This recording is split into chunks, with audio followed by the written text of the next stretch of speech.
Bill Maher just absolutely destroyed woke culture and cancel culture here in this podcast clip with John Hamm that we'll watch in 1 second. But Bill Maher hasn't necessarily been the best soldier of freedom of speech, the best person to go against woke culture. You know, during the height of 2020, during the height of all that weirdness that was going on with the summer of love and, you know, the jab and the pandy that was happening, Bill Maher was definitely more on the woke side than not, but you could definitely see his transition over to the common sense side more and more as time goes on. He's still, to this day, Bill Maher will say some really weird things that goes along with the woke crowd, but he's definitely turning on them quite a bit. He's realizing, as everybody is out there with a little bit of common sense in their head, is realizing that this woke crowd is just, it's not the way to go. You know, it's a bunch of lunatics that just don't know when to stop. And you can tell they don't want to be taken seriously because of some of the things that they'll do. And Bill Maher will explain that in this clip as well. Let's check out this clip, like I said, with Bill Maher and John Hamm talking about, did woke culture go too far? Let's check this out. Basically the same philosophy for 30 years, even though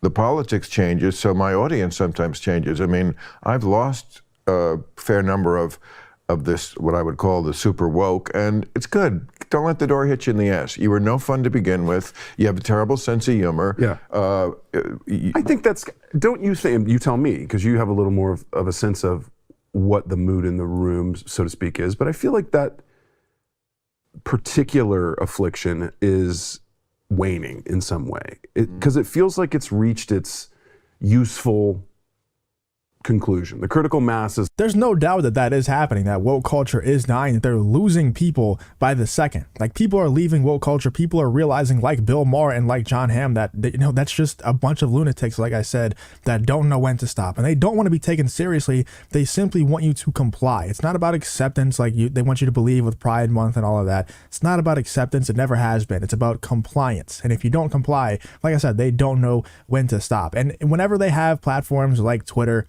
that truly try with the freedom of speech stuff. Yes, Elon has definitely done some weird things that I don't agree with, especially with the Eliza Blue stuff, if you followed that. But it's a big step in the right direction for overall freedom of speech and having at least a platform where people can speak freely. And you can see how much people just despise the woke culture, just don't put up with this stuff anymore whenever a platform like Twitter exists, where it's a pretty good place, not a perfect place, but a pretty good place for people to actually have freedom of speech and actually have discourse that they can't have on other platforms such as YouTube and such as Facebook and all these other platforms that want to really, really monitor your speech. Let's check out the rest of this clip. It's like, okay, we get it. We get it. There is a useful quality to some of what you're saying. The reaction, overbearing thing of it is absolutely not useful. And in fact, it's counterproductive to your own point. You're shooting yourself in the foot and then wondering why you walk with a limp. I mean, this is certainly the message I've been putting out there. Whether it's actually happening, the backlash, this is something that comes up. It's so funny you say this. This comes up so often lately. Somebody says this exact thing to me. People I very much respect, and they may be right, and I'm hopeful about that. But there's this idea, oh, we're seeing the backlash. I gave out this award oh gosh, we've been on strike for almost a month. I guess it was over a month ago, called the Cojones Awards. We invented this thing to give people awards for standing up to cancel culture. It was literally a brass ball thing.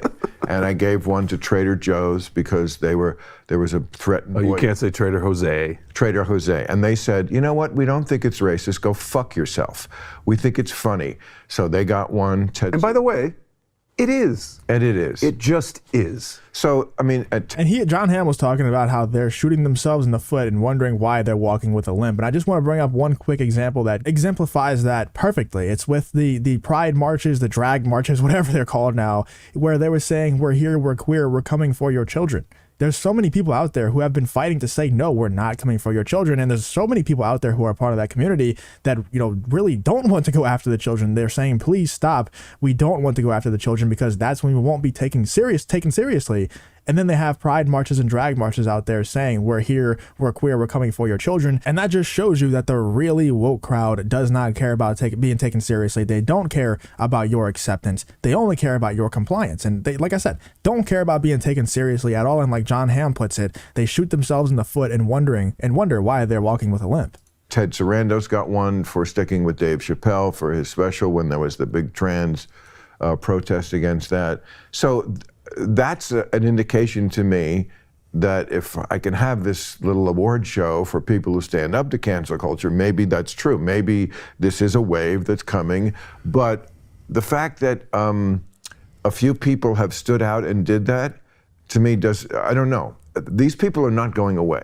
Hey, thanks. There is no doubt a wave that is going against the woke culture, the wave that is going against cancel culture. It's been building up for a really long time. And as the woke continues to get more and more woke and continues to get more and more just crazy, just out there with their ideas and the way that they're pushing their ideas on people, like I said, with those pride marches where they're chanting those disgusting things, the farther and farther they go in that direction, the more and more people who will build up in the wave against the woke culture, like Bill Maher. Bill Maher is a perfect example of this, who was very much on their side, like I said, in the height of 2020, with all the protests that were happening, with the jab, with the pandy. He was very much on their side. And then slowly but surely, he started to realize, wait, these people are a little bit crazy. Let me start talking to some people on the other side. Started to realize, hey, the people on the other side are actually pretty normal. These people have a lot of common sense. Maybe they're right. And Bill Maher, over time, has started to really, really go against woke culture until he gets to this point where he's saying, don't let the door hit you on the way out. Like, I don't care about losing these woke people at all. And now he's completely destroying them on his podcast and on his show and everything like that. Let me know what you think about Bill Maher going after woke culture and pretty much saying, I don't want you here. I don't want any woke people here. Let me know what you're thinking about this whole Bill Maher clip.